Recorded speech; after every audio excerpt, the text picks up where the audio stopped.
আসসালামু আলাইকুম গাইজ, এই হচ্ছে আমাদের ক্ষেতের লাল শাক, আমাদের বাড়ির ক্ষেতের লাল শাক।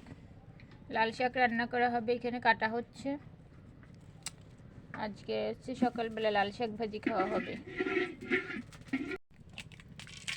আর আম্মু আমাকে এখানে একটা ডিম ভাজি করে দিচ্ছে।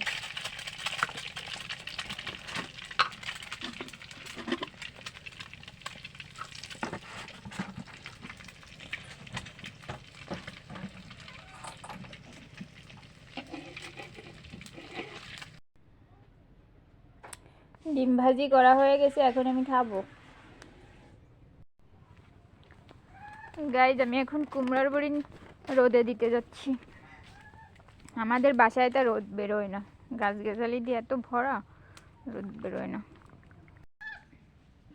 এই রাজহাঁসগুলোর এখন বাইরে বেরোয় দিতে হবে। হ্যাঁ, বাইরে যাও, বাইরে যাও, বাইরে যাও, বাইরে যাও, বাইরে যাও, যাও।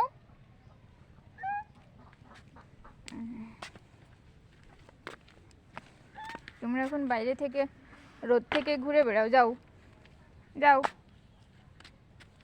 যাও।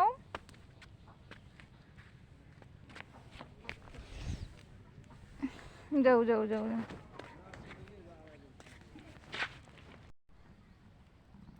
এখন রান্না করতে হচ্ছে টক তরকারি। এখানে আলু আর মাছ কষিয়ে নেওয়া হয়েছে, তারপর হচ্ছে বুদবুদ উঠলে বেগুন দিয়ে দেব। এইখানে বেগুন কুটে রাখছি, আর এখানে হচ্ছে চালতা কুটে রাখছি। চালতা এখনো অনেকগুলো কাটা বাকি, এখন চালতা কেটে নিতে হবে। তরকারিতে বুদবুদ উঠে গেছে, এখন হচ্ছে বেগুন দিয়ে দেব।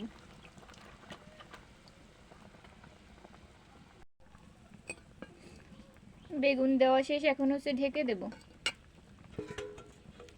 ঢেকে না দিলে বেগুন সেদ্ধ হয় না।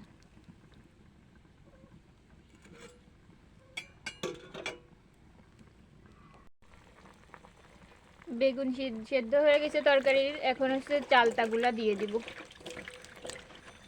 বেগুন সেদ্ধ না করে চালতা দেওয়া যায় না তরকারিতে, চালতা দিলে হচ্ছে বেগুন সেদ্ধ হয় না। এখন চালতাগুলো দিয়ে দিয়ে সুন্দর করে দিয়ে আবার ঢেকে দেব।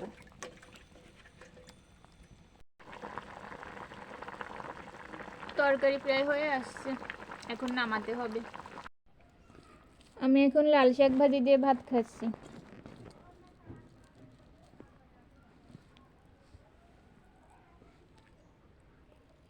অনেক মজা হয়েছে।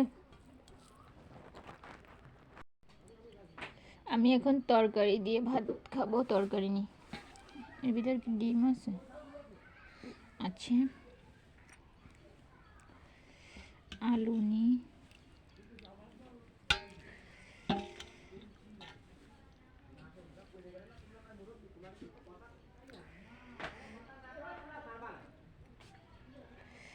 চালতা নি।